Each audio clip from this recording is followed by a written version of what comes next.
Hello, my name's Krysta Bickle, and this is my audience. Bobby Birch. Cinnamon. Kathy.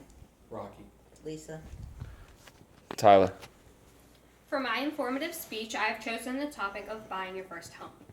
At the end of my speech, my audience should be able to identify the processes of buying a home and be able to apply these useful tips that I'm going to provide.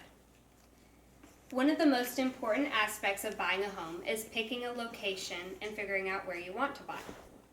You're going to want to check how far or how close the location is from your daily commute of a job. Are you going to be spending more time in traffic, or are you going to be putting more money into your gas tank? These aspects will also lead later into your budget. Knowing what school districts are in the area and their ranking is also a very important aspect.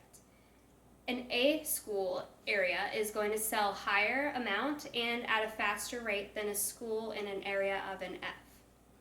You want to plan this because a lot of times a house that's in a higher ranked area will sell faster from underneath you than a home that's not in a good school district.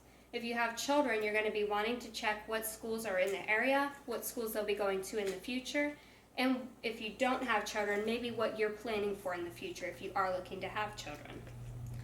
You want to take into consideration what type of area it is. Is there things that you enjoy doing in this area daily and on the weekends, or will you be commuting to partake in activities outside of your local area? In this, looking at the area as whether it has a lot of crime is important. And you also want to look at, is there homeowners associations in these areas? Are the communities gated? And what type of community is it, such as being a young community, an older community, or a single family community? Setting your budget and figuring out what your needed space is going to be is very important. To figure out your budget, you're going to want to sit down with a partner that you're purchasing with, or if you're purchasing solely, you're going to need to look at your expenses. Each person will need to figure out what their expenses entail. You'll need to figure out what you bring home monthly, subtracting your expenses and figuring out what amount you can afford monthly for your mortgage. Keeping your mortgage along with your taxes and insurance between 25 and 30% of your income is a very helpful tool, states Miriam Caldwell.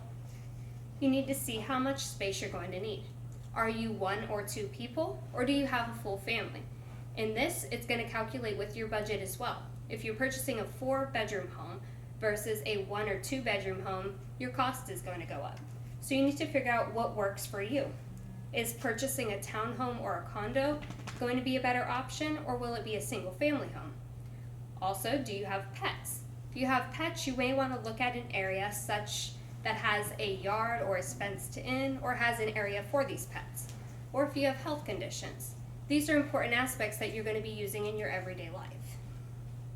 You will need to get pre-approved for a loan and shop around for the best rates and types of loans for you. A pre-approved loan from a reliable lender will make you an attractive buyer, states Tim Lanehan. Making your wish list for what you need, what you want, and absolutely what is a no-go in a home is important. When you're doing the pre-approval step and you're looking at what's on your wish list, keep in mind that a person who is pre-approved for a home has the upper hand. If you're pre-approved, basically what it's telling the seller is that you're ready to purchase. Your actual offer may be more attractive to a buyer because you're pre-approved than somebody who's going to have to wait for the bank to come back and tell them if they can afford it. Always keep this in mind. It's an easy step and it's not hard to do. Getting out on the market and looking around. You can download different apps such as Zillow or Realtor.com and also use the internet. It may be to your best to figure out if you need an agent. You don't necessarily have to have an agent, but sometimes having one makes things a whole lot easier. Sometimes the agent knows about things before they hit the market, and a lot of times they're the best negotiator. They're able to tell you if the home that you're looking at buying is a good value, if it's overpriced, or if you need to act fast on it. You have to figure out what amount you were pre-approved for, such as maybe a $200,000 loan. You have to see what that's going to get you in the area that you found is just fit for you. Sometimes you may have to relook at your budget, or sometimes you may have to readjust your area.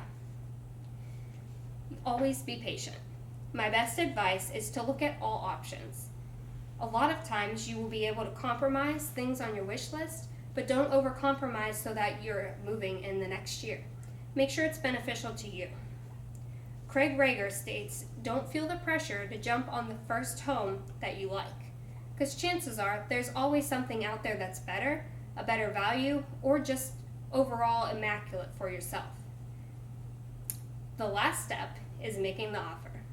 You always want to keep in mind, do not insult the seller. Make sure you've saved up money, and that money is going to be used for your closing costs, your down payments, and also always add a buffer. The buffer is going to provide costs such as appliances, furniture, and whether you're going to need utility installation and hookups as well. A lot of sellers do not want to sell to investors. You can write a letter explaining what it means to you to be in this home, and sometimes in a bidding war you can bring back your offer with a letter and still have the advantage. States Tim Lanahan. Your agent, if you're using one, is your most frequent contact at this point. He's going to be able to help you negotiate to get your deal. Ensure you're moving at the best time fit for you. Closings can take up to 30 days, so make sure you're not going to be paying a lease and a mortgage. So let me ask you, are you able to buy a home at this point? Because timing is everything.